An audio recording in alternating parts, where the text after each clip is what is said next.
안녕하세요. 주찬영입니다. 네, 장마당 세대로 이렇게 예, 말씀 많이 나누고 싶어서 채널을 팠는데 냉큼냉큼 날래달래 많이 못 올려드려서 아쉽습니다. 사실 제가 이제 친구를 사실 밀수를 많이 하던 그런 장마당 세대 친구를 인터뷰해서 시리즈로 올려드리려고 하다가 이제 서로 시간도 안 맞고 사는 곳도 서로 가까이 있지 않고 그래서 이제 비효율적이고 또 시간도 너무 걸리고 그래서 그냥 제 장사 썰부터 혼자서 풀어보는 걸로 시작해보도록 하겠습니다.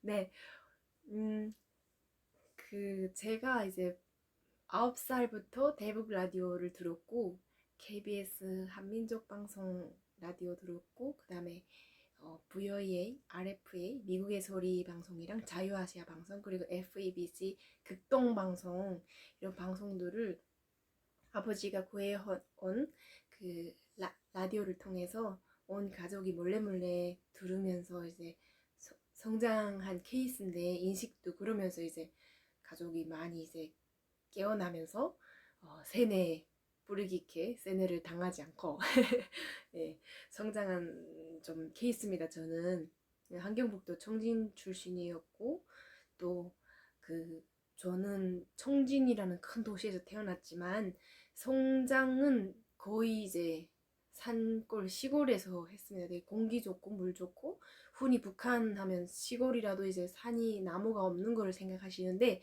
제가 살던 지역은 나무도 많고 정말 아름다운 그런 자연이 많은 곳이었는데 지금은 이제 뭐 한 8년, 9년 지났으니까 어떻게 됐는지 모르겠네요. 아무튼 그런 데서 저는 태어나서 학교를 시보리길 조금 남짓하게 산길이니까 아마 더 멀 수도 있지. 우리가 보편적인 우리 지금 환경으로 계산하면 그런 먼 곳을 걸어서 다녔는데 이 장마당이 북한에 이제 2003년도부터 활성화가 됐거든요. 공식적으로 이제 전통 시장처럼. 그리고 조선산이랑 중국산만 팔게 되어 있는데 그런 장마당이 시골 그런 구석에는 없습니다. 그래서 자파집이라고 해서 그 저희처럼 농촌 이런 데는 그 자파집에서 자파 온갖 거를 다 팔거든요. 약도 팔고 사탕 과자도 팔고 뭐 명절 때 되면 명절 음식도 팔고 학용품도 팔고 그냥 상점 개인이 운영하는 상점이라고 보시면 돼요. 돈 많은 집에서 보통 그런 걸 운영하는데 국영 상점들은 다 텅텅 비어있고 가끔씩 국가에서 생산한 책 몇 조각이 들어오는데 그런 거는 재질이 안 좋아서 별로 사용도 안 하고 싸기는 싸요. 그래서 후다닥 없어지고 이제 국경 상점은 텅텅 비어 있고 이제 민간이 운영하는 자파집 이런 데서 이제 그 판매가 활성화되고 있고 그렇거든요. 그런데 이제 이런 게 뭐 우리 대한민국처럼 막 전산 시스템에 신고하거나 막 세금 신고하고 이런 개념이 아니다 보니까 돈 많은 집들에서는 스케일이 크게 하고 이제 돈이 많지 않은 집들에서는 그냥 가져다 팔아요. 그래서 저 같은 경우도 이제 그렇게 시작한 케이스죠. 장사를. 제가 13살 때 그 리라고 이제 좀 저희 마을보다 좀 더 큰 부락 그쪽 마을에 학교를 다녔는데 그때 이제 한 반에 있는 그 옥자 들어간 옥이라고 하겠습니다. 예, 옥자 들어간 옥이라는 친구가 그 잘 살았어요. 잘 살았고 엄마가 이제 중국 친척 집에 가서 항상 이제 옷이랑 뭐 옷조가리 기계 뭐 많이 가져와서 옷 같은 거를 그냥 산더미처럼 쌓아놓고 판매를 했어요.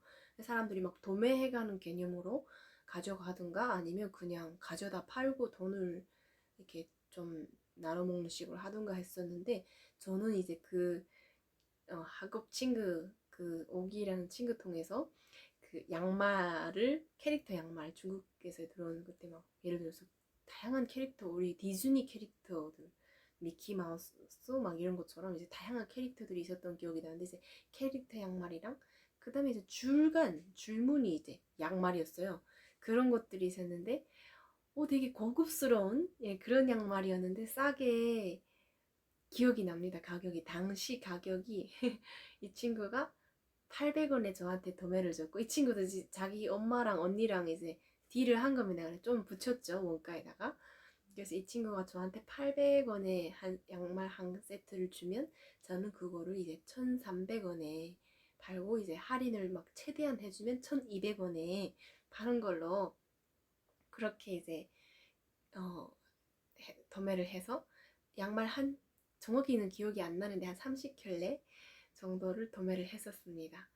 팔았는데 이제 생각처럼 그렇게 양말이 좀 비싼 양말이니까 후딱 팔리지 않아가지고, 다 농촌이니까 작업용 양말은 잘 팔리는데 그런 양말은 잘 안 팔리는 거예요.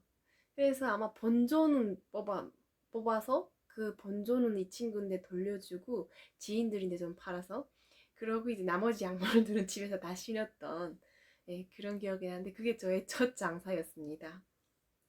그러고 제대로 장사를 좀, 무엇인가 흥미를 가지고 다시 제대로 해보고 싶다 했는데 이제 미천이 없잖아요. 미천이 없으니까 그 미천을 만들기 위해서 저랑 이제 한 살 많은 어, 동네 친구 여자애랑 이제 약속을 했습니다. 우리 장사하자. 그러면 미천이 있어야 되는데 어떻게 할까? 얘기를 하다가 그때 이제 가을이었거든요. 가을이면 두부콩, 저희가 이제 저희 그 공장, 기업소, 저희 그 동네에서는 국가 이제 토지를 통해서 두부콩 생산을 하는 곳이었습니다. 그래서 두부콩 생산해서 수확을 해서 다 이제 탈곡을 하고 나오면 그 북대기, 그 다 이제 콩알은 빼내고 그 북대기를 가득 쌓아놨는데, 거기서 이삭줍기를 하기로 했습니다. 그래서 그 친구랑 저랑 이삭줍기를 해서 두부콩을 막, 바람이 오면 바람에 날리우고, 그다음 두부콩을 또 동글동글 하니까 이제 막 이런 상에다가 두부콩을 굴려가지고 돌을 다 뽑아내고 해서, 거의 저희가 기억나는 게 이제 30kg대를 만든 겁니다. 그 30kg대를 팔아서 돈으로 바꾸자, 이렇게 돈 만들자 했는데, 물론 물물 교환으로도 이루어지지만 그 도매하는 게, 이제 그 물품 도매하려면 이제 시내에 나가야 되는데, 해령이나 청진에 나가야 되는데 콩으로 가져가면 무겁잖아요. 그래서 그거를 팔려고 했는데 저희 엄마가 사주셨습니다. 엄마가 그 콩을 이제 다른 데서 구매하는 것보다 저희한테서 되게 싸게 사시고, 저희는 그 돈으로 친구랑 미천을 삼아서 수남시장, 청진에 있는 수남시장에 가서 처음으로 도매를 하게 됩니다. 그때가 이제 가을거디 하고 팔고 돈을 잡으니까 이제 곧 설날이 되더라고요. 설날을 계기로 해서 우리가 설 명절 음식을 도매해오자 해서 이 친구랑 저랑 청진 시내에 이제 멀었죠. 한 200리길 됐는데 이제 교통도 안 좋지만 달려갔습니다. 달려가서 돼지고기부터 시작해서 뭐 사탕, 과자, 설날엔 또 북한도 떡국 먹는다는, 그래야 나이를 한 살 뭐 먹는다는 그런 문화가 있어서, 이 대한민국에서 지금 유행하는 그런 떡국이 북에도 막 나오기 시작했어요. 중국 통해서 나왔나 봐요. 아무튼 아마 그 정확한 그 브랜드는 기억이 안 나는데 북한에서 생산했을 수도 있고, 이 떡국을 그거를 이제 구매해서 정말 장사보따리 엄청 이렇게 힘겹게 둘이서 메고, 교통이 안 좋아서 어느 정도 거리까지는 그 장사 배낭을 메고 들어오다가 산을 넘었어요. 진로 오기 해서. 그때 그 산을 넘는데 막 눈이 와서 둘이서 지쳐가지고 산을, 정말 여기서 우리 우면동, 우면산, 우면산 같은 거를 한 100개 넘는 것 같은데, 산을 넘고 작은 산 넘고 큰 산 넘고 막 해서 그렇게 해서 질러오거든요. 지쳐가지고 진짜 막 쓰러지면서 하늘에 별 보면서 이제 힘내서 그 친구랑 와서 그 음식을, 동네 사람들인데 이제 타켓 고객은 동네 사람들인 거죠. 사세요, 우리 이거 왔어요, 장사, 이게 설명줄 음식 왔으니까. 호박면 하면 사는 분들이 있고, 또 다 판매 못하면 집에 남아있을 거잖아요. 그럼 사람들이 또 와서 삽니다. 그래서 떡떡, 뭐 찬양이 어머니, 찬양이 설명줄 뭐 음식 좀 가져왔던데 있습니까? 막 이러면서 보고 마음 드는 거 있으면 사가고 뭐 사과 같은 거 시골에는 겨울 사과 귀하니까 그 다음에 뭐 또 사탕 과자 또 떡국 이런 거 사가고 그러는데 떡국은 제가 덤에 와서 되게 슬펐던 게 장독 위에다가 창고 안에 장독 위에다가 떡국을 얼려놓고 소랭이를 덮어놨는데 다음날에 이제 딱 나가니까 소랭이가 열려있고 쥐들이 토끼처럼 생긴 쥐들이 막 도망가고 쥐들이 그 떡국을 막 한 절반 정도는 다 가져갔던 것 같아요. 그래서 엄청 슬펐던 시골쥐들, 예? 시골에서 나달들 많이 이렇게 축적을 해서 잘 먹어서 살도 찌고 막 그런데 제 떡국을 가져가서 얼마나 슬펐던지 상처받았어요, 지들인데. 아무튼 근데 떡국을 잃어버리긴 했지만 지들인데 그래도 이제 많은 것들을 팔아서 그래 남겨 먹고 또 그 재미가 있었던 것 같아요. 친구랑 같이 잊지 못할 추억으로 그렇게 예.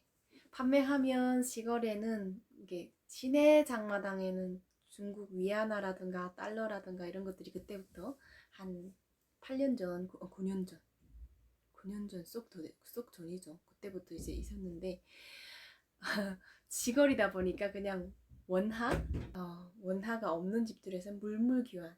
그럼 저도 이제 상품을 주고 뭐 콩이라든가 감자라든가 강내 옥수수라든가 아니면 다른 그런 약초라든가 이런 걸 받아서 그거를 또 이제 도매해가는 사람들이 있어요. 그런 사람들이 이제 또 줘서 환전을 하는 거죠. 아무튼 그런 식으로 하면서 장사를 했었는데 정말 잊지 못할 그런 추억으로 남았네요. 돈 버는 것도 물론 목적이 있었지만 또 재미도 어, 있어서 했던 것 같습니다. 되게 그런 모험적인 친구랑 또래들이랑 그런 걸 한다는 게 이제 교통도 안 좋고 환경이 모든 환경이 이제 윤활하게 안 주어진 그 조건에서 그거를 친구하고 한 그런 도전을 했다는 게 정말 잊지 못할 추억으로 남은 것 같아요.